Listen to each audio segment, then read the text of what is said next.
बिस्मिल्लाहिर्रहमानिर्रहीम। अस्सलाम वालेकुम दोस्तों, शायद रहें, आबाद रहें, सदा हंसते मुस्कुराते रहें।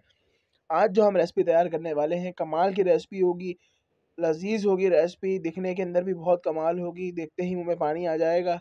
और बड़े ही कम मसालों में सस्ती रेसिपी तैयार करेंगे, कम खर्च के अंदर एक लाजवाब रेसिपी तैयार करेंगे। तो वीडियो को पूरा देखिएगा, कोई उस टाइम मिक्स नहीं कीजिएगा आप। तो चलिए जी, बिस्मिल्लाहिर्रहमानिर्रहीम, अपनी वीडियो का आगाज़ करते हैं। तो चलें जी, सबसे पहले एक मैंने कढ़ाई ले ली है, इसके अंदर मैं 1 कप ऑयल शामिल कर दूँगा और इस ऑयल को हम गरम कर लेंगे।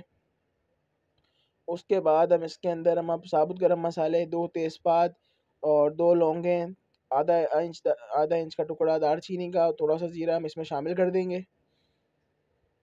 चलें जी, ये हमने इसमें शामिल कर दिया। अब इसके बाद ये मेरे पास 3 दरमियाने साइज़ की प्याज़ थी, इसको मैंने इस तरह काट लिया और अब इसको मैं ऑयल के अंदर शामिल करके हम इसको ब्राउन कर लेंगे प्याज़ को। अच्छी तरह से हम इसको मिक्स कर लेंगे और अच्छी तरह हम इसको ब्राउन करेंगे। चलें जी, ये ब्राउन हो चुका है प्याज़ हमारा। इसके अंदर अब मेरे पास आधा किलो गोश्त है, चिकन का गोश्त है मेरे पास आधा किलो। अब इसके अंदर हम ये शामिल कर देंगे और उसको अच्छी तरह से हम फ्राई कर लेंगे। चलिए, जब तक गोश्त फ्राई हो रहा है, अगर आपने मेरा चैनल सब्सक्राइब नहीं किया तो हौसला अफ़ज़ाई के लिए हमारा चैनल ज़रूर सब्सक्राइब कीजिएगा, चैनल को लाइक ज़रूर कीजिएगा और साथ लगे बेल आइकन को भी ज़रूर दबाइएगा। तो चलिए जी, अब रेसिपी की तरफ चलते हैं। तो ये लहसुन अदरक का पेस्ट है, तकरीबन मेरे पास 2 टेबल स्पून हम ये इसमें शामिल कर देंगे। इसमें मैंने थोड़ा-सा पानी डाल दिया था ताकि प्याज़ भी अपनी जगह पर रुक जाए। इस पॉइंट पे आपने इसमें थोड़ा-सा पानी भी लाज़मी शामिल करना है ताकि प्याज़ ज़्यादा ब्राउन ना हो, काले की तरफ ना जाए प्याज़ और हमारा प्याज़ यहीं पे रुक जाए।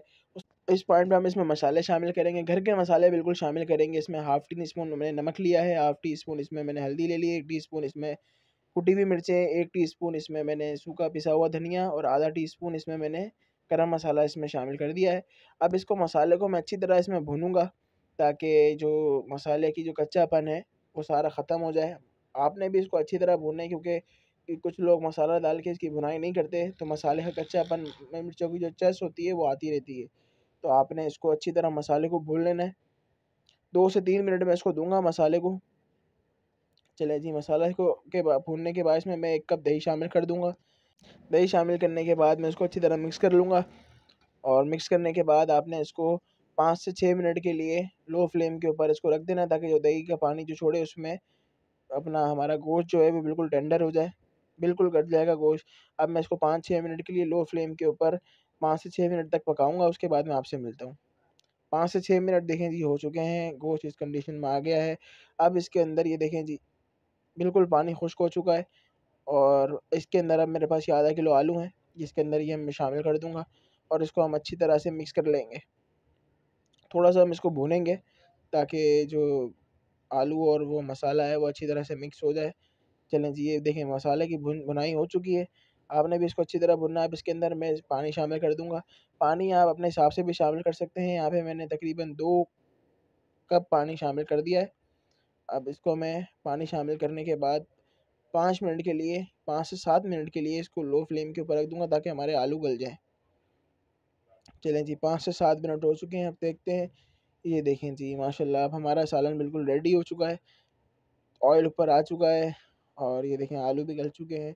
आप अगर चाहें तो शोरबा और खुश्क भी कर सकते हैं। चलें जी, अब इसको हम डिश आउट कर लेते हैं, फिर मैं आपको इसको दिखाता हूँ। ये देखिए जी, चलें जी, डिश आउट हो कर लिया है मैंने इसको। अब इसके ऊपर मैं थोड़ा-सा गरम मसाला, धनिया और मिर्चें रख दूँगा मैं इस पे। अगर आपको ये मेरी वीडियो अच्छी लगी हो तो काइंडली आप मेरे चैनल को सब्सक्राइब ज़रूर कीजिएगा, हौसला अफ़ज़ाई ज़रूर कीजिएगा। अपना बहुत ख़्याल रखिएगा, मुझे अपनी दुआओं में ज़रूर याद रखिएगा। मिलते हैं किसी और रेसिपी के साथ, जब तक के लिए मुझे दीजिए इजाज़त। अल्लाह हाफ़िज़।